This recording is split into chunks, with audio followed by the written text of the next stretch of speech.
4000. And it has issues with Chrome. It may or may not work for you in Chrome. All right, I see someone's moving it. All right, now we got some more.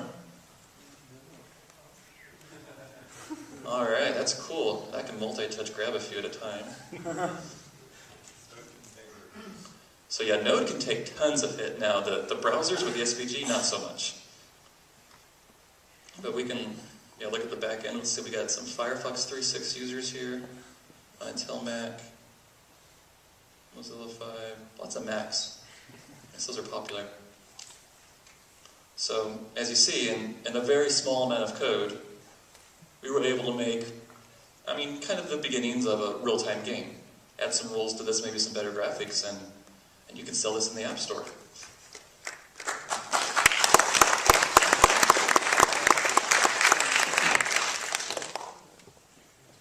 And just one more thing.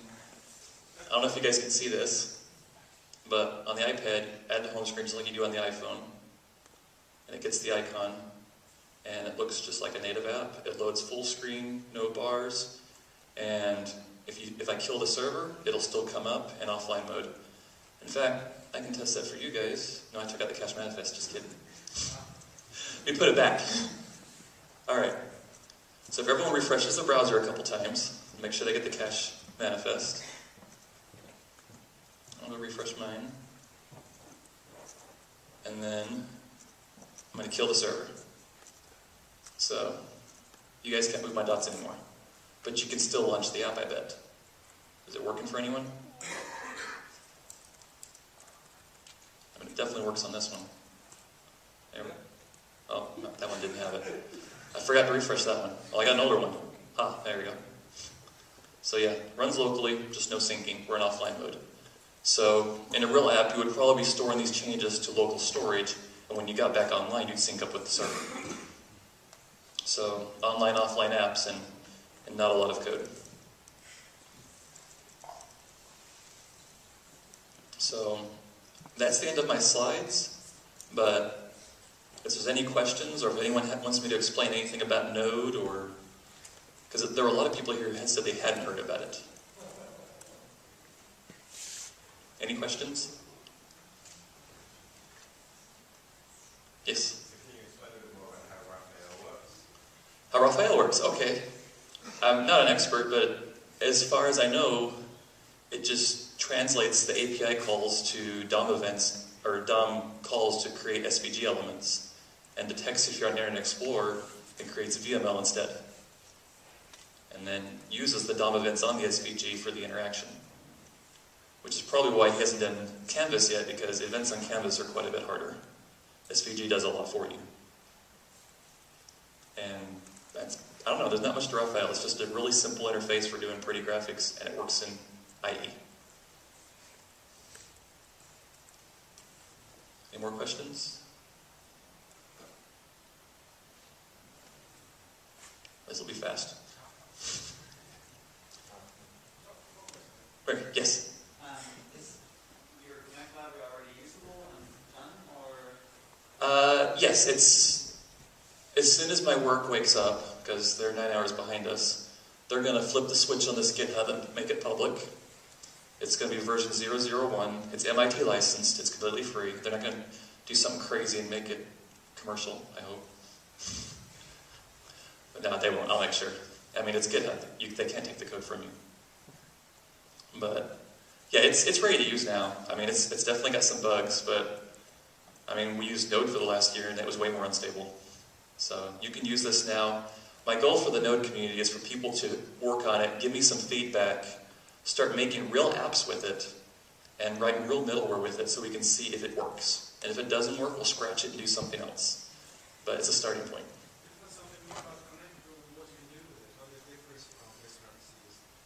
So Connect is the framework I showed. So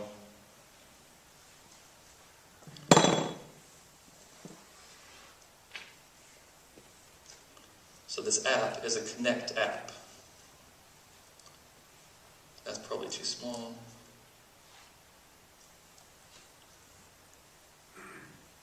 The bulk of Connect is this stack up thing, where you just stack up middleware, and give them various configs, and then they do their thing. There's a few keywords. There's filter and provider, which are just shortcuts. You can actually give this raw node modules.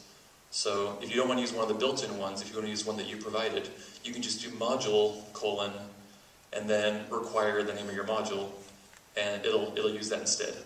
Like filter is just a shortcut for require : connect / filter / log. But that was a lot of typing, so I made a shortcut filter. And then all of these take a route, which basically is like a Unix mount. It'll mount it at the subpath. That middleware will only get called if that path matches the URL request. But the pub sub module doesn't see /string. It sees relative to /string. So all the requests in pub sub will request a root, since I was hitting the /string URL. And then any other options are just arbitrary options, and they're put on the this object inside setup. And so you saw, well, we didn't look at pub sub. I'll show you. It's not too bad a code. It's not one of the easier ones though. So pub sub here.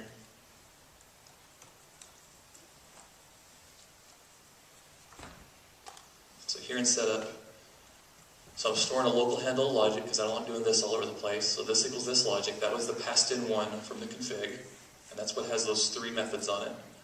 And then here I'm just validating, make sure it has subscribe, unsubscribe, and publish, because if you don't have those, it's not going to work. And then the handled, all handles follow this API where there's an error, request, response, and next. If you've done any HTTP in Node, it'll look familiar. In raw Node, you just get request response. So what error is if the layer before you had an error, you can't throw exceptions in async code. They won't get caught. So it passes it into the next callback, and you get this one as the first parameter. So you can choose to ignore the error, you can pass it on to the next error, you can return a 500 page with fancy printing, so you can implement an error handler this way. And then of course, request and response are just the plain ones in Node, but they've probably been wrapped a little by the layers before you, but it's the same API as the raw ones in Node, which is actually a pretty good API. It's fairly high level for being Node, except that there's no cookies. And then next is a handle to the next layer in the chain. So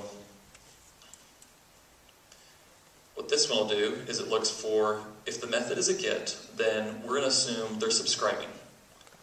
They're initiating a long poll. And so we're going to call the logic, say subscribe, create a new subscriber object, and that wraps some of the connection deconnect. So if someone reconnects their long poll, from the logic end, you don't keep seeing new connections. It abstracts all that away for you. So this is where it's passing the connections to the logic, to the subscriber object, and then just return. If you ever return a node without doing anything with response, you'll find it real quick, the browser just hangs. But in long poll, that's your goal. So you do that here. You don't want to close the response until you have data to push.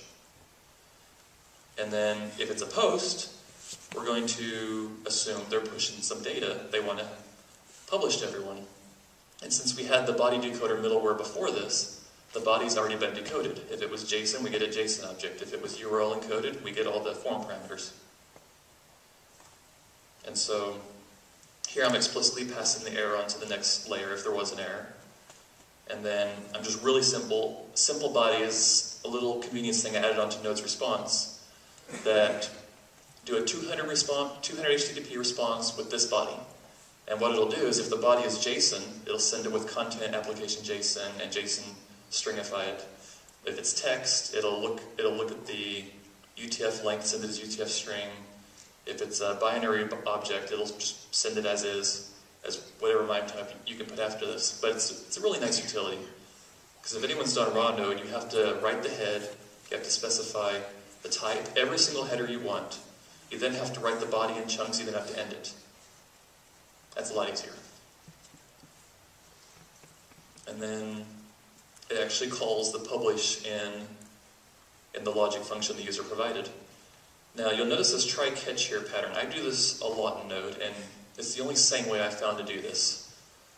So one of the difficulties of Node is the fact that there is asynchronous non-blocking code all over the place.